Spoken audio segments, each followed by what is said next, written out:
Thanks everybody for attending my talk today. My name is Caleb Geister. I'm a graduate student in Dr. Incharge's lab at SUNY Brockport. My thesis research is focused on evaluating Great Lakes prey species nutritional quality and how that may be impacting thiamine deficiency in lake trout. Today I'm going to be talking about a portion of that research that is focused on estimating lake trout diet in lakes Ontario and Superior using fatty acid analyses. So kind of an overview where I'll be going with my talk today. I'll start with an intro into thiamine deficiency complex in lake trout, then talk a little more about what are fatty acids and why do we use them. I'll also go over the methods of data collection for my project and the fatty acid analyses that we employed. I'll talk about the results that we found so far, fatty acids for the lake trout, as well as for the prey of these two lakes. And then to conclude, some takeaways and next steps for my research. And I'll start with this figure that is from 2024 egg thiamine concentrations that we analyzed in our lab at SUNY Brockport. So we can see on the left, the two sampling sites had significantly higher egg thiamine concentrations in Lake Superior than in Lake Ontario. This has been well studied before and is somewhat expected, but it's kind of a basis for my research, and we want to look into why there may be these lower concentrations in Lake Ontario than Lake Superior. Could it be a forage-based problem here?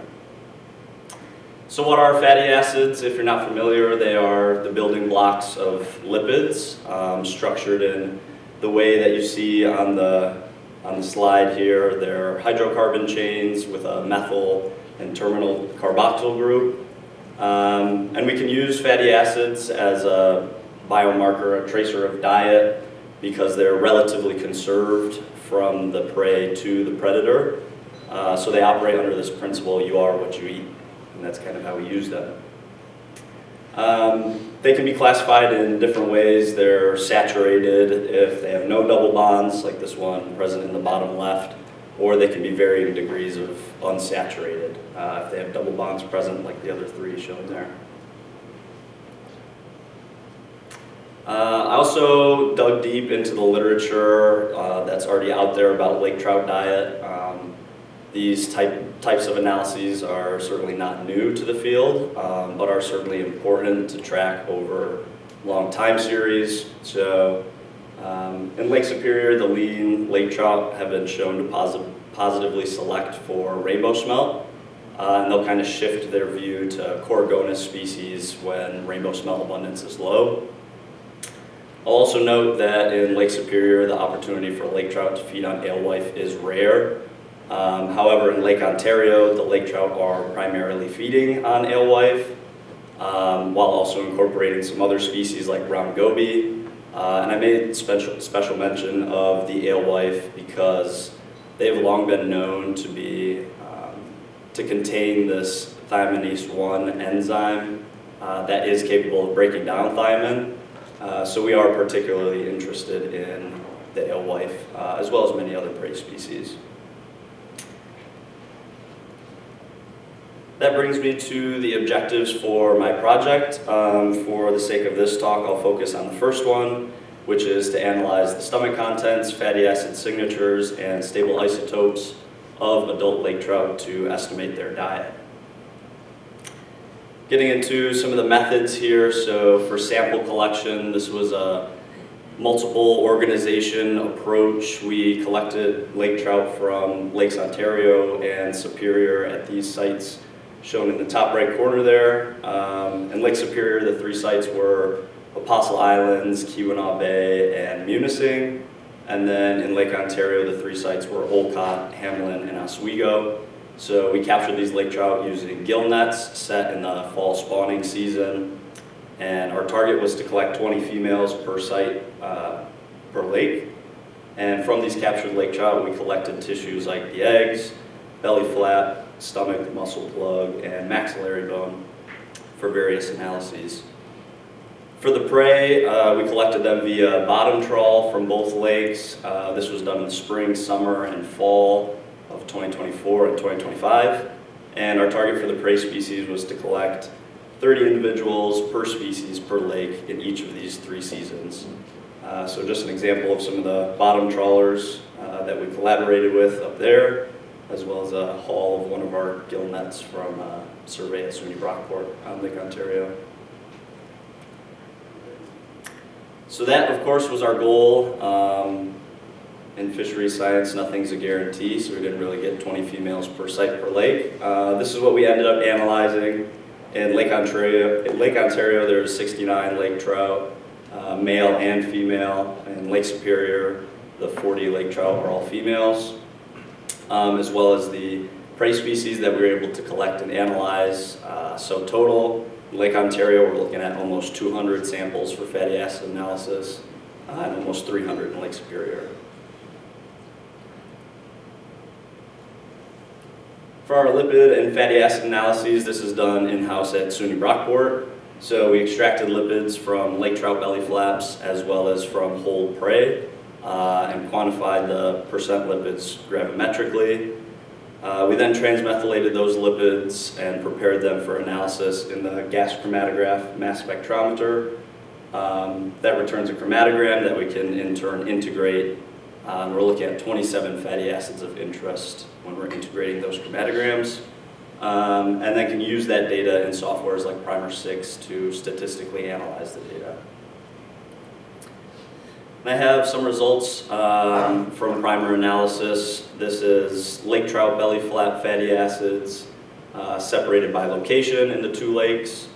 And you can see here that there is a significant difference between the fatty acid signatures from Lake Superior lake trout, the blue and green kind of on your right there, and then the lake trout from Lake Ontario were significantly different, and they're kind of on the left there in that group.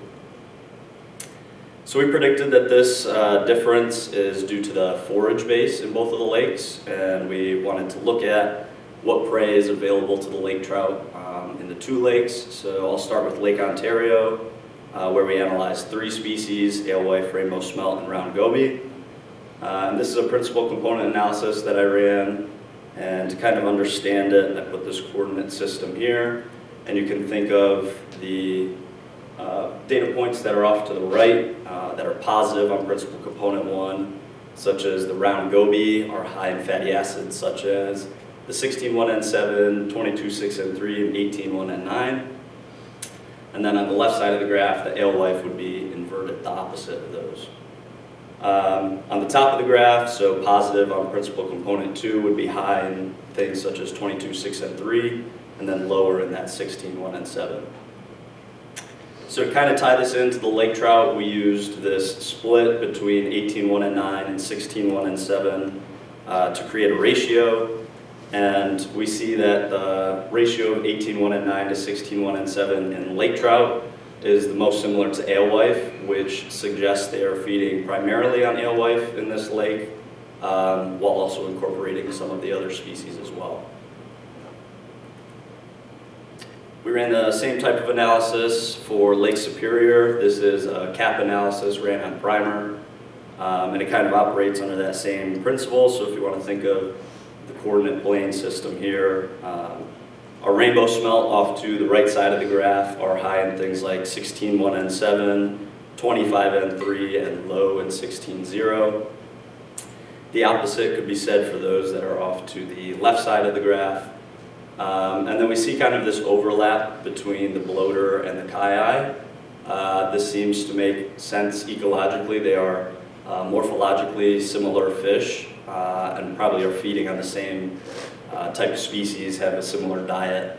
And so I think that's why we see that overlap between the bloater and kai. But our Cisco there are rich in the 16,0 fatty acid, as well as all the Coregonus species, and so that's the one that we used for our ratio. We did 16,0 to 16,1N7 to tie these into the lake trout diet. And we see that the lake trout diet, or the lake trout ratio of 16,0 to 16,1N7 is most similar to that of rainbow smelt. which suggests they're largely feeding on rainbow smelt and possibly incorporating other prey species into their diet as well. So this is kind of a wrap-up synthesis of everything that I looked at. Statistically, we found that lake trout in Lake Ontario are primarily feeding on alewife, but also incorporating round goby, possibly other prey species to some degree. This is consistent with the literature. This has been found in previous diet studies. And similar thing can be said about Lake Superior. The lean lake trout in Lake Superior are primarily feeding on rainbow smelt and possibly incorporating some of those Coragona species. I will note that the bloater and Cisco occupy the same depth range as the lean lake trouts. And since the kai are deeper, the lean lake trout probably have less opportunity to feed on the kai. So the Coragona species that they're incorporating in the diet are likely those bloater or those Cisco.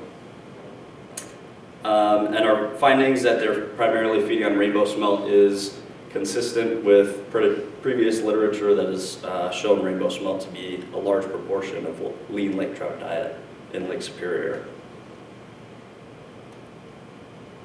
So some future directions, next steps for my project. I want to look at the nutritional quality of these prey species.